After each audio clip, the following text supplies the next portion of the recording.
While looking at the Grand Forks police log on this Tuesday, I noticed something out of the ordinary.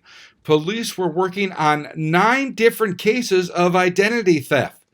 Well, it turns out the majority of those cases are tied to unemployment fraud, and it's not just here in Grand Forks. And it's not just today or the last 24 hours or even the last week. We've just recently seen a surge in those types of reports.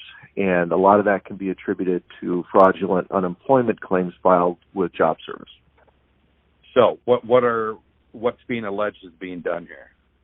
Well, especially in the post-COVID times where a lot of people's employment were affected, unfortunately, there were fraudulent unemployment claims mixed in there. And now that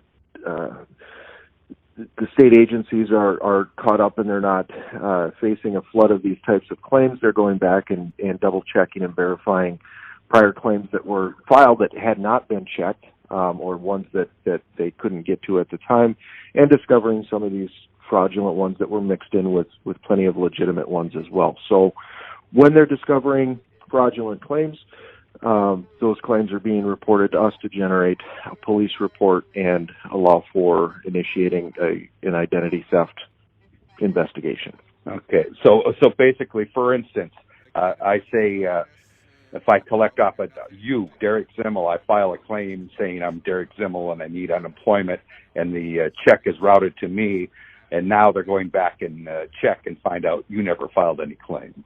That's correct. And at the time, and kudos to them for this, there were so many people affected this year by disruptions in employment that the priority was to get money out to those who needed it. And it's my understanding, and certainly without blame, that a lot of times they're just unequipped to deal with the massive numbers of applications that they receive.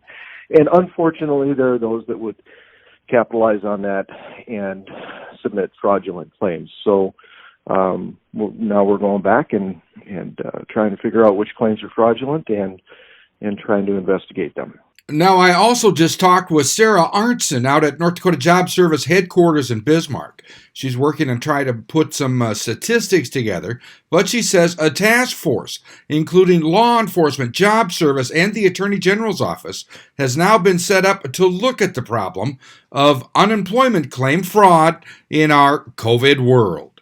I'm Neil Carlson reporting for iNewZ.TV.